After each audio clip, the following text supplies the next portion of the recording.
I'm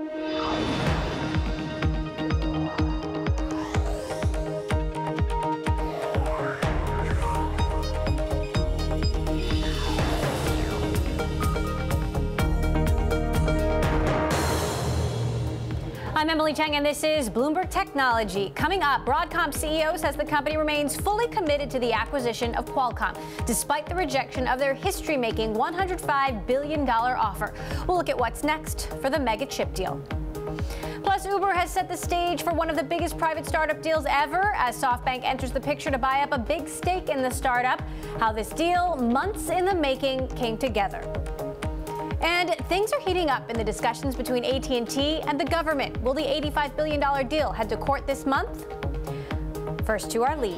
Qualcomm rejects Broadcom's $105 billion offer, kicking off what would be the largest tech takeover battle in history. The chairman of Qualcomm's board, Paul Jacobs, issued this statement saying it is the board's unanimous belief that Broadcom's proposal significantly undervalues Qualcomm relative to the company's leadership position in mobile technology and our future growth prospects. So, what are the next steps? Joining me now to discuss, Bloomberg Tech's Ian King, who covers chip makers, and Bloomberg deal reporter Ed Hammond. So, Ian, I want to start with you because you spoke to Broadcom CEO Hock Tan in a rare interview. What did he have to say? I mean, that was before this came out, but really what he said was, look, I've thought about this. I'm aware that there might be issues. I'm aware that there might be pushback. I've thought about all of them. I've talked to their customers. I've talked to their investors. I can see a path to getting this done. So, Ed, what are the details of, the bid, and what happens now? So I think, look, what's really interesting here is, we knew that Broadcom were going to get some pushback. I think they knew that as well. The fact that Qualcomm rejected, and it seems on price rather than going sort of scorched earth and saying, no way this deal could ever get done, way too much overlap, that was actually seen as relatively positive by the market. And you saw that reflected in Qualcomm shares, which initially had gone down pre-market, traded up once the bell opened. I think what happens next is going to be really in Broadcom's court. Look, they have shown already a willingness to take this direct to the shareholders and go hostile. So I think we see a continuation of that strategy. They are probably now going to launch a slate for I would have thought, for the Qualcomm board. I think they have to do that sometime by December. Then it remains a question of, look, how much money can they really put on the table for this? Almost certainly they're going to go above this initial salvo of $70 a share. Some talk around whether they can go up to sort of somewhere in the mid-80s, even $90 a share. But a lot of that depends on the feedback they're going to get between now and sort of when they next make a move from Qualcomm shareholders. So, Ian, if he wants to keep negotiation friendly, what happens now? Yeah, I mean, that's a very good point. The assumption by the market is this is just about price. We really need to talk about how much more can Broadcom offer. If you actually look lower down in that statement, you look at Hock Tan, you look at what Qualcomm's management is saying, there's a fundamental difference in how you run a chip company in their thinking here. Hock says the good times are over, there's no more growth to be had, we need to batten down the hatches and stick to what we're good at. Qualcomm still believes the world is at its feet, it can grow, it can move into new areas, and that is absolutely not what he does. Ed, Hock Tan has gotten a lot of what he wants lately. Could this be the one thing that he can't make happen? It's certainly the biggest thing that he's tried. And look, everything else he's done, Emily, has been friendly, right? So this guy is a deal machine. He's obviously built this company up through acquisitions, most notably the deal with Broadcom when he was previously at Vargo. This is a hostile. It's a different order of magnitude from anything he's tried. I think even if he does get the shareholders of Qualcomm on board, which is entirely possible, I think one of the real issues here is going to be whether or not this passes muster with the regulators. You're seeing already Qualcomm's existing deal that they're trying to put through with NXP in Europe. That's being held up by the EU, who are taking a very careful look at this. So I think even if this deal does get over the line in terms of the two companies deciding to dance, whether it gets through the regulatory hurdle is another story, and one that will potentially play out over years. Ian, how much is Qualcomm really worth at this point, given the headwinds it's facing, given the potential of losing Apple's business? Yeah, I mean, it really depends on who you believe. If you believe Qualcomm's management, Apple's going to get solved. It might take a bit of time, but we go back to this lucrative licensing model. We get that extra $2 billion of revenue back a year. 5G is just around the corner. That's only going to expand our market. So we're worth much more than this, especially if we bring in NXP. If you believe their detractors, they're worth probably what Broadcom want to pay. So if it doesn't happen, how does it reshape the chip landscape or not?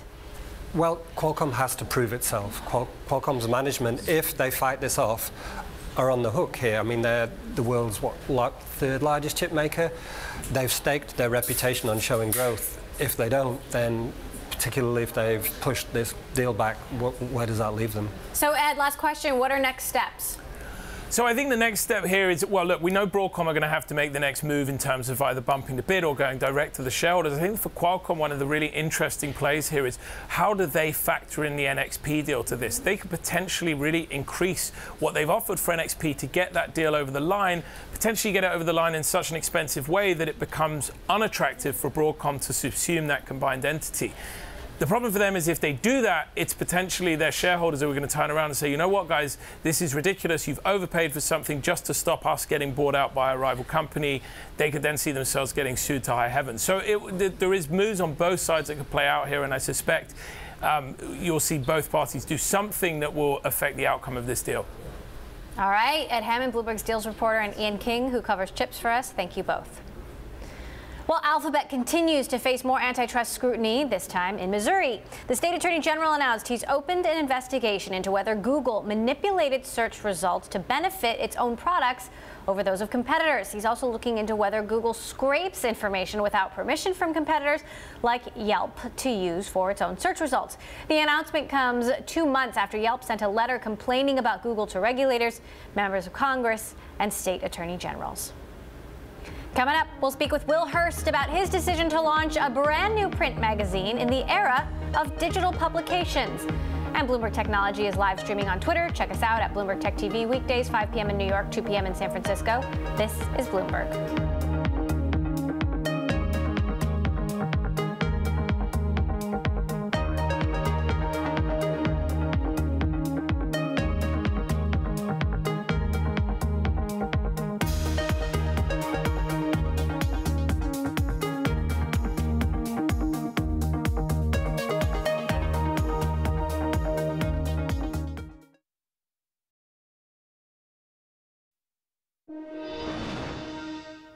Vanity Fair has named its next editor-in-chief. Radhika Jones will succeed Graydon Carter at the helm of the publication. Jones comes from the New York Times, where she served as the editorial director of the Times book department. She's well known in the literary community, but lesser in Hollywood and Silicon Valley. She'll be the first female editor of Vanity Fair since Tina Brown's tenure in the 80s.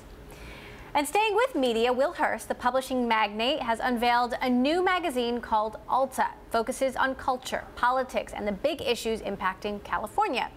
But traditional print publications have been facing headwinds, to say the least. Just last week, Condé Nast announced it was closing Teen Vogue and limiting issues of other monthlies like GQ and Glamour.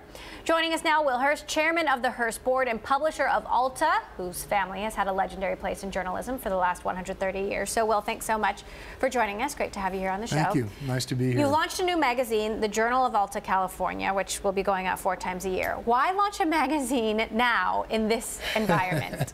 Well, I think when you're starting a new business venture, particularly something in the area of culture and the arts, you don't want to be in a super crowded field. So I think announcing a new blog or a new website, we would have been lost. Whereas a publication, you know, it has a certain permanence. It's quarterly, so we don't really have to keep up with news.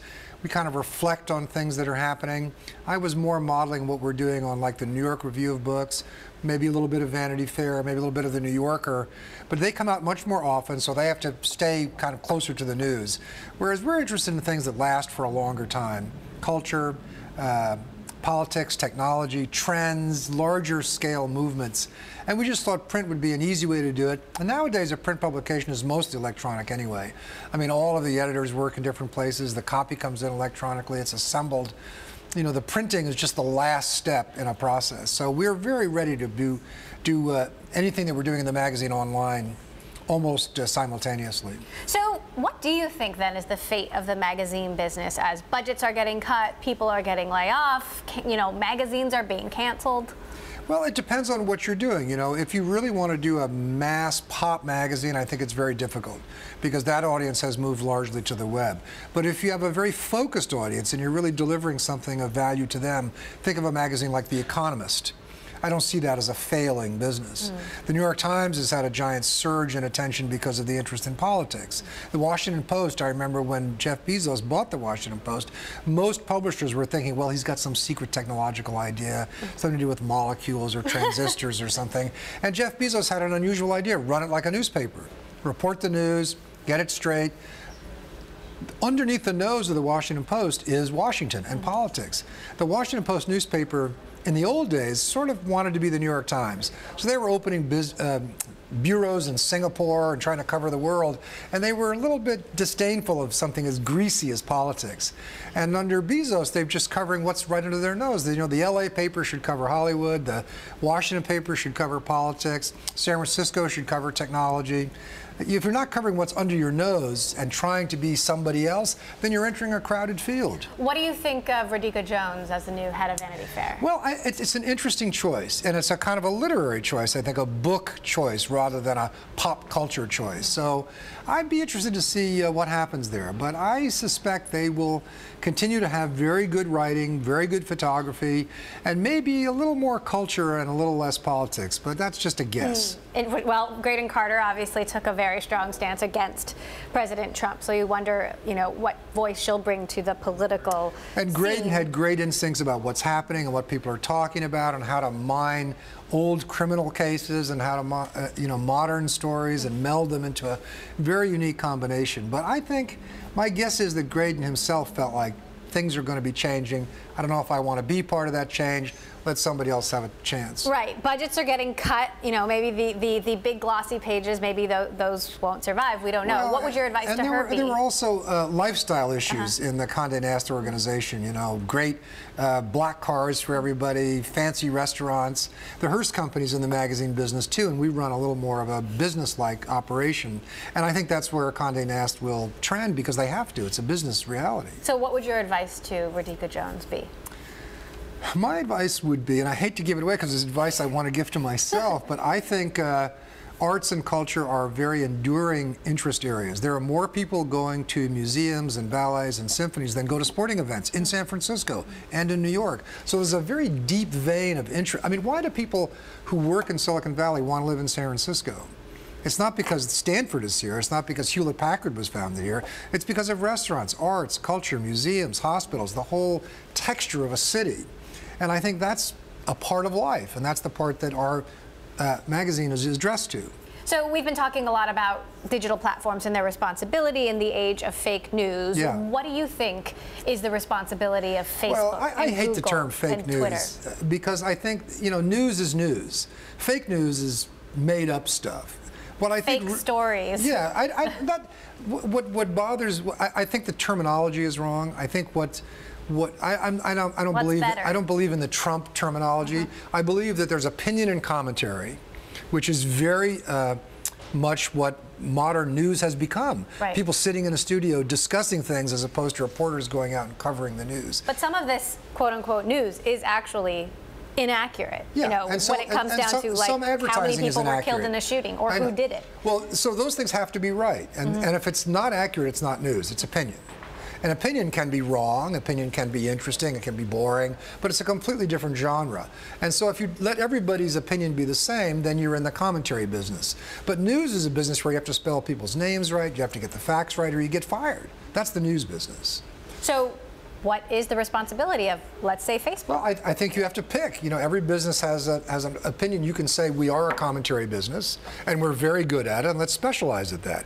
Or you can say we're a news business, like what Bezos has done with the Post. They say they're a tech business, not a media business. Well, is that absolving themselves I think that's another kind of dodge of vocabulary. They are a tech business, and they're a much better tech business than most media companies are. But media companies are much better at gathering news than Facebook is, and that you know, there are sort of natural business boundaries between tech. But the thing that I think has gotten Facebook and others in trouble is they're selling advertising. And once you sell advertising, then you have a very different, you play by a different set of rules. So you've got the commentary, but Fox is mostly commentary and sells advertising, let's say. But they have to account for where these ads come from, and they have to report in certain ways because they're taking political ads. So I think if you added transparency, then Facebook can decide to be a news organization or be a commentary organization. It doesn't matter. But in the zone of advertising, you have to play by those rules. All right. Will Hearst, great to have you here on the show. The Journal of Alta California. Thank you very much. We'll keep a lookout for it in the mail. Thank you. Coming up, things are heating up between AT&T and the Justice Department over the Time Warner deal. We will take a closer look at what's holding up the $85 billion merger. This is Bloomberg.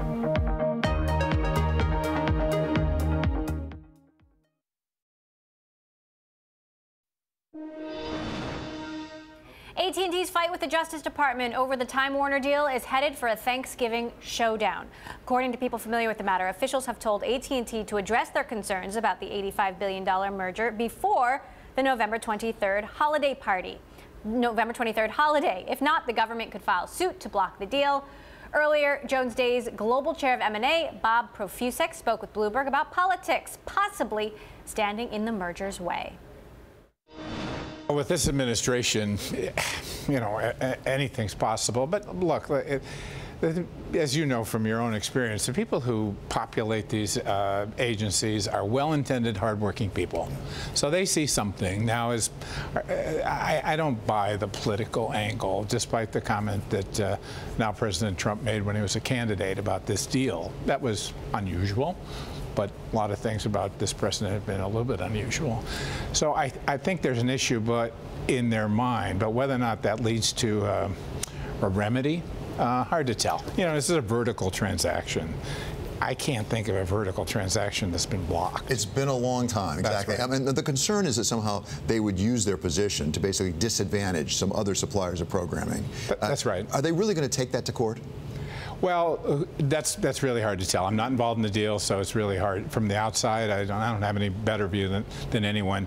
You would think that basically a new team wouldn't take on, you know, Nolan Ryan in his prime. You would take on somebody on a decline. So it's hard to tell. But, you know, I mean, there's a lot of tough talk. The CEO of AT&T went out to the hustings last week, and he was pretty tough. So we'll see. But, you know, usually vertical deals are solved by agreements. Not unlike horizontal deals where there is an issue, a divestiture required. It's usually an agreement that basically says, I'll let other people buy that stuff. You know, and it's that simple. Bob, you remember that October last year, just before the election, a monster October for M&A, some record-breaking deals. Then things kind of paused for a bit. If you're a CEO of a large company and the tax bill hasn't got the stamp of approval yet from the government, and you're sitting there and you're watching this deal play out and the politics around it and the theatre around it, does that make you hold back, or are you seeing things pick up? Well, things have really picked up in the last few weeks, the last 6 or so weeks.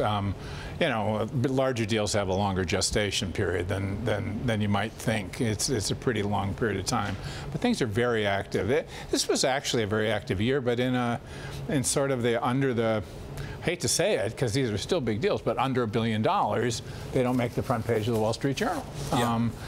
But things are very active right now. The financing markets are fabulous. You looked at I don't know if you look at what the news reports are in Broadcom, no problem with financing that thing. That's $100 billion. You know, that's like a nation. You know, well, given the moves in the debt market over the last week, and how wide open that market will be. But the debt financing, deal financing markets are great because one place where banks can really make money and they hope, and these are bridge financing, they hope they don't even have to loan it. They're just backing it. So, Bob, Broadcom, Qualcomm on the table, which could be the biggest tech takeover ever. That looks like it's got some time to play out. But the tax reform, tax cut story is interesting. Are you expecting any of that money to come home and actually be used beyond just dividends and buybacks and be used for some big transformative deals? Well, the biggest part of the tax proposals in the last few weeks is that there's nothing exotic in them. I mean, you know, we can talk about the individual rates and all, but, you know, things like border adjustment tax that people were talking about earlier this year, that was a big negative because how do you value a auto parts company or retailer or anybody who would have been really hit significantly by that? Repatriation, you know, we've been talking about it for years, and I've been in a few boardrooms in the last few weeks. People are starting to think it's real. And I do think it will have some, it'll be some of all of the above. pay down debt, do all that stuff. But, you know, it provides fodder for more M&A, especially if you weren't a gargantuan company, but you're somebody who probably needed to put some equity in a deal to get financing. So, Bob, give us a little peek inside the C-suite, you know, from a deals guy point of view, and a push and pull. On the one hand, do people want to wait until tax reform is pinned down to know what they're working with? Or on the other hand, is there any concern at all that the debt market may not always be this favorable, and so they better rush and get the deal done now? I think it tilts to the latter, that there's a concern. Repatriation itself, some say, and I'm not an expert on this, but that could have an effect on rates. As people turn out of treasuries and bring the money back, that'll push rates up. So who knows? But again, eliminating the uncertainty is the big thing. And after all these years about talking about repatriation, we're not going to have tax reform, but some things will happen, and repatriation seems to be one of them. That was Jones Day's Global Chair of M&A, Bob Profusek, speaking with Bloomberg's David Weston and Jonathan Farrow. Coming up, we'll check out what could be one of the largest private startup deals ever. Details on SoftBank's multi-billion-dollar investment in Uber next. And if you like Bloomberg News, check us out on the radio. You can listen on the Bloomberg Radio app, Bloomberg.com, and in the U.S. on SiriusXM. This is Bloomberg.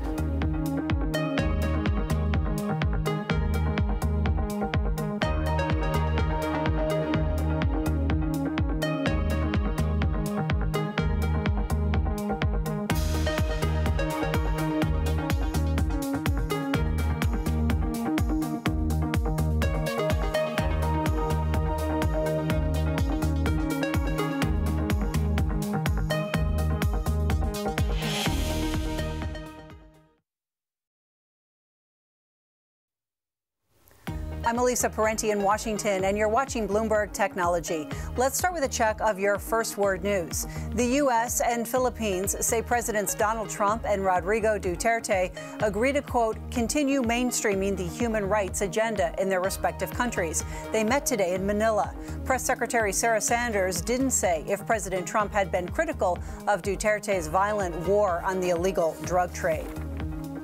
Kentucky Republican Senator Rand Paul is back at work after recuperating from bodily injuries he suffered earlier this month during an altercation with a neighbor. Paul, who says he's still in pain, thanked people for their support in a tweet today. His alleged assailant, Rene Boucher,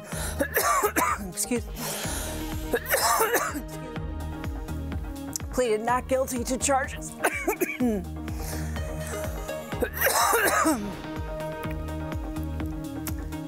I think we're going to have to toss to David. All right. Yeah. Let me just pick up there, Elisa. Just very quickly, have a look at markets right now being called early here in the Asia Pacific. So we're looking at, well, just at the moment, New Zealand's the only market that's open at the moment. There we go, up a quarter of 1%. Just looking at futures right now, it does look like we might get some broader declines, but, you know, just do a quick fair value calculation there, and essentially what we're looking at here, a few points lower being called on the ASX 200. I'm looking at the Nikkei 225. Just very quickly, of course, keep in mind we're coming off a 300-point decline on that index, and, you know, I'm just doing a fair value calculation here, up what, give or take, we might be opening flat, maybe slightly lower, depending, of course, on how dollar yen essentially moves from here. Can we get the dollar yen chart and the currency board up just very quickly, just to give you an indication of the flavor across the currency and the bond markets this morning? A few other things to mention just before I go here. We have a lot of data coming through in the Asia Pacific. You have earnings coming through, retail sales due out of China. We also got the new credit data out of China post-close on Monday. Business confidence numbers also coming out of Australia, so a few catalysts to watch out for. But broadly speaking, though, we are likely looking at a fairly moderate start to this trading session here. Of course, we have come very, very close to that record high last week. There's a lack of, I guess, corporate catalyst when you look at the earnings pipeline coming through. Just about 5–10% of earnings still due out. Apart from that, fingers crossed that we'll get a little bit more traction as we make our way into this trading session. And I'm David Ingles here in Hong Kong. More from Bloomberg Technology next.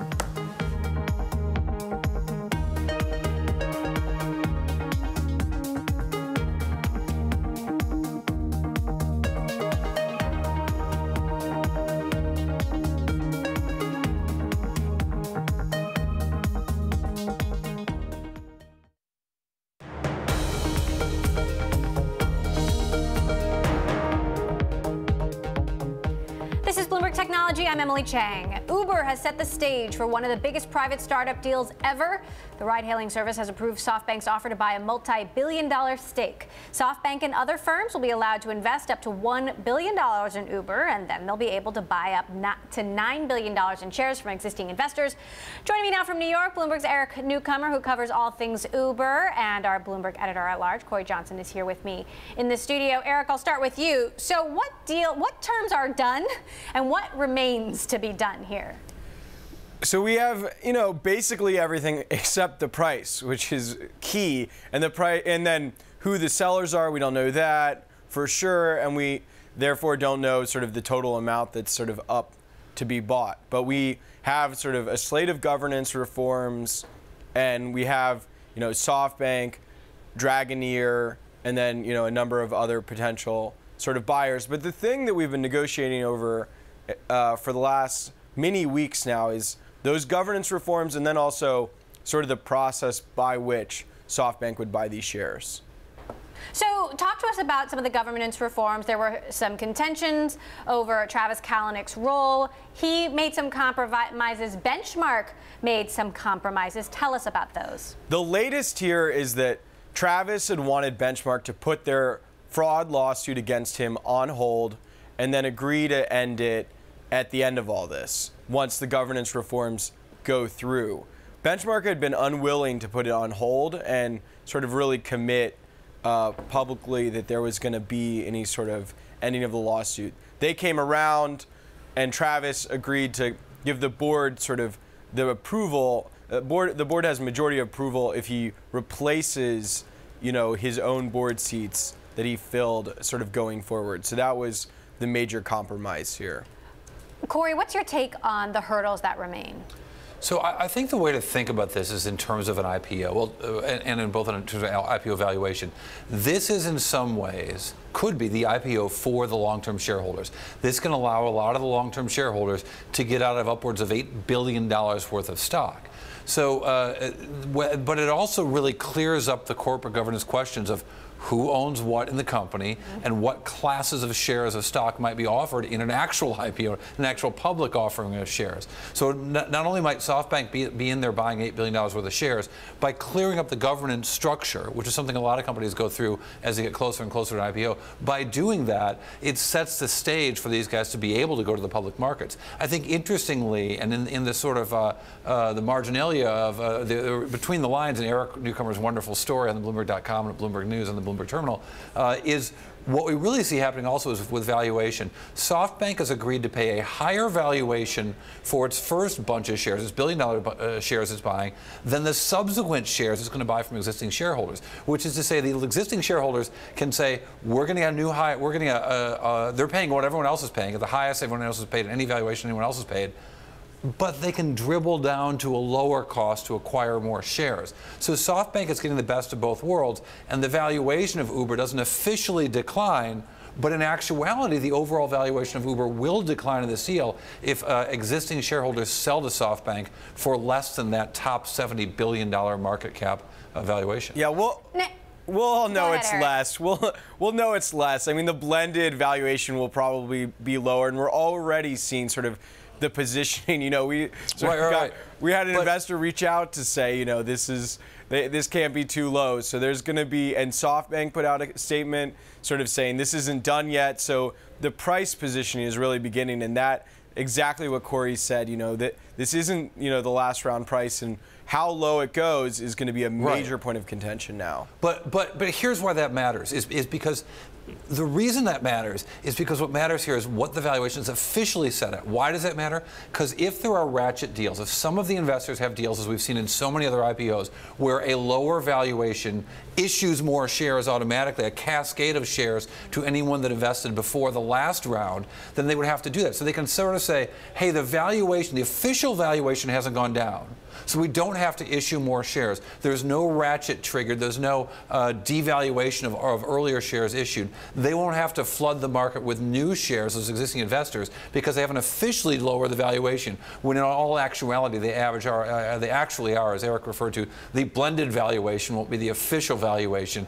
So when we see the actual IPO filing, should we ever see that, we'll kind of see that in the paperwork. So obviously, Eric, a lot of unfinished business here, but once SoftBank is officially on board, what can they contribute to Uber as a strategic partner? How can they help them, moderate some of these issues that they're facing abroad? Well, hopefully, for one, they can stop investing in Uber's competitors. I think Uber would appreciate that.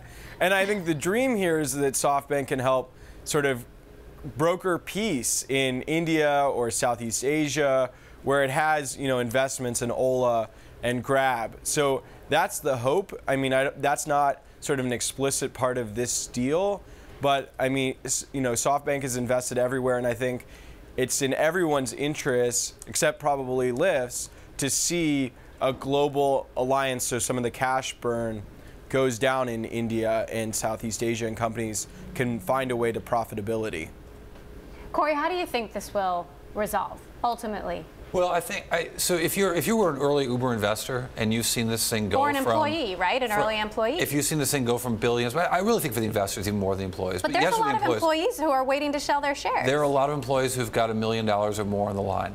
There are a lot of investors who have billions on the line, and they are looking at this company that has had so many disasters, who they could see this thing totally skyrocket in private valuation and completely collapse in private valuation and never make a dime. They're looking at that saying, please, please, please take me out of some of these shares. And SoftBank is coming to the rescue here. All right, Corey Johnson, our editor-at-large, Eric Newcomer, our valiant Uber reporter. I'm sure there'll be more news. Missing you from New York. Thanks for having me over here. We miss you too. All right, Eric, thanks so much. Now, another ride-sharing startup making news. Lyft is rolling north. The ride-hailing company will launch in Toronto as well as Hamilton, Ontario, starting next month. Lyft, which has been gaining market share in the U.S., is pushing into a territory long occupied by rival Uber. About 50,000 Toronto residents have downloaded the Lyft app this year, even with no service available yet. Coming up, we will talk to the man who was one of the early believers in what is now China's biggest search engine. We'll ask Finian what makes deep tech an attractive investment. Next, this is Bloomberg.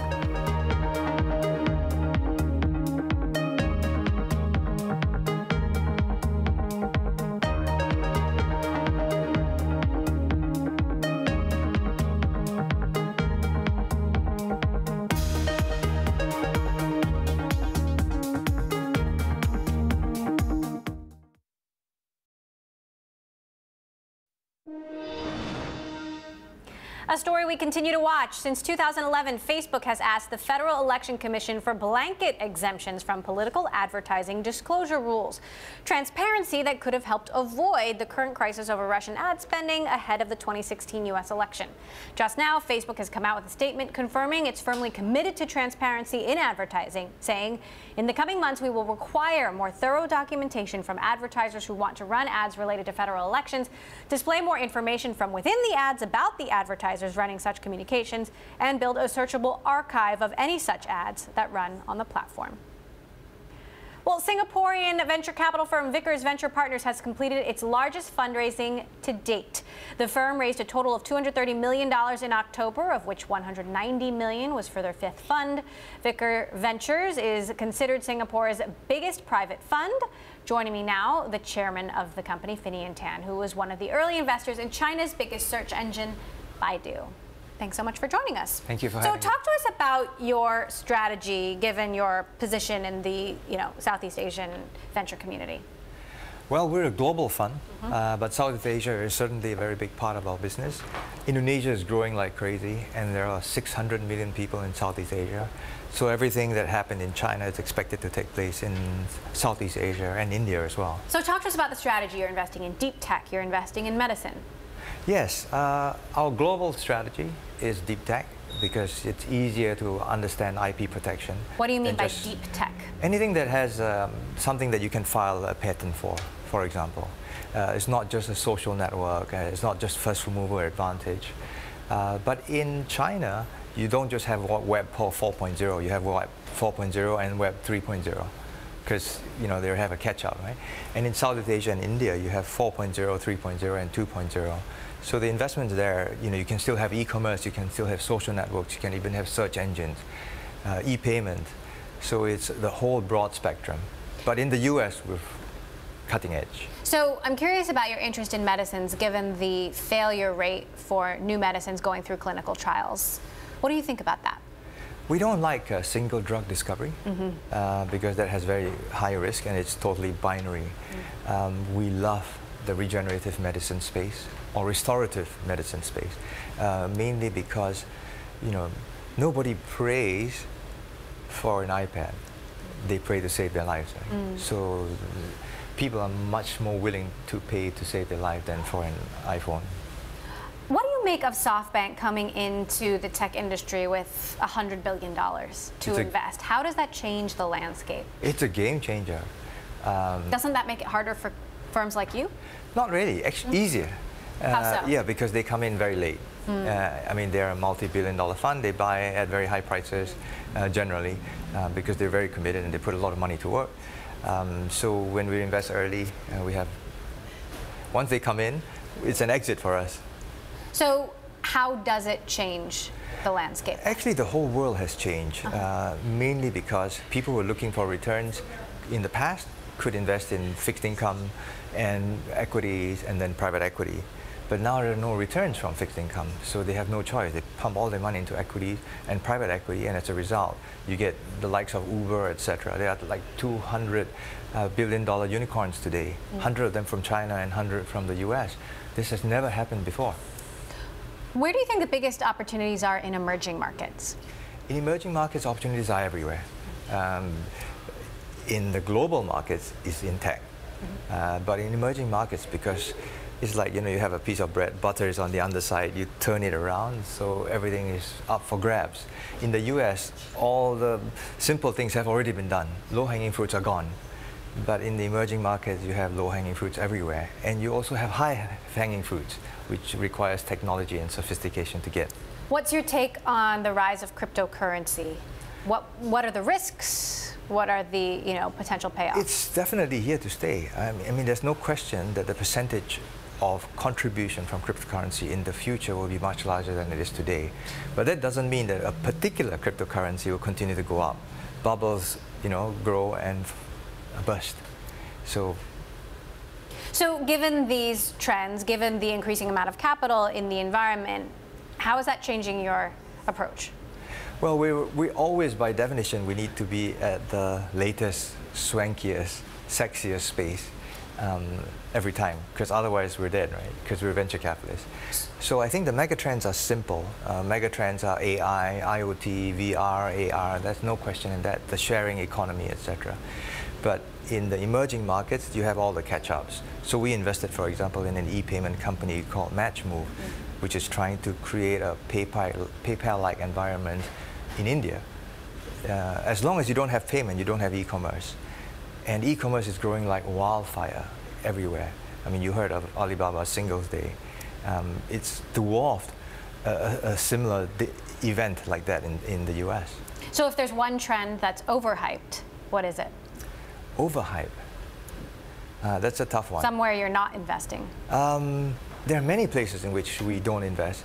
And frankly, a lot of these spaces get overhyped and then underhyped. So it doesn't mean that if it's overhyped, we avoid it. We wait for it to sort of burst and then we come in. All right, Dr. Finian, Vickers Venture Partners Chairman, thank you so much for joining us. Coming up, another venture capital firm feeling the pain of misconduct claims. Details on Steve Jurvetson resigning from DFJ next. And quick programming note, Tuesday, Congressman Kevin Brady of Texas will join Bloomberg TV to talk about the latest on tax reform. You can catch that conversation 1 p.m. Eastern Time. This is Bloomberg.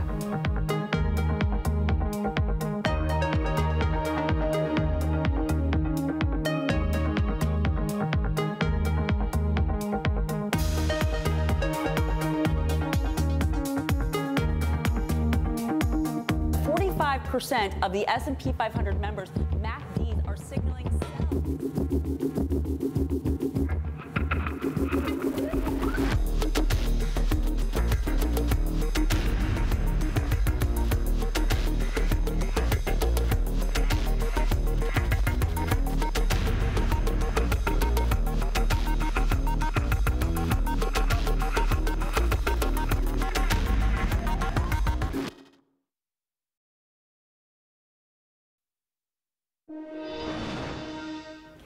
Alibaba's Singles Day generated a record $25.3 billion in sales. This as the e-commerce giant worked with more traditional retailers to market discounted lobsters, iPhones, and refrigerators to shoppers from at least 225 countries and regions. The Chinese company also hosted a star-studded gala with film star Nicole Kidman and rapper Pharrell Williams.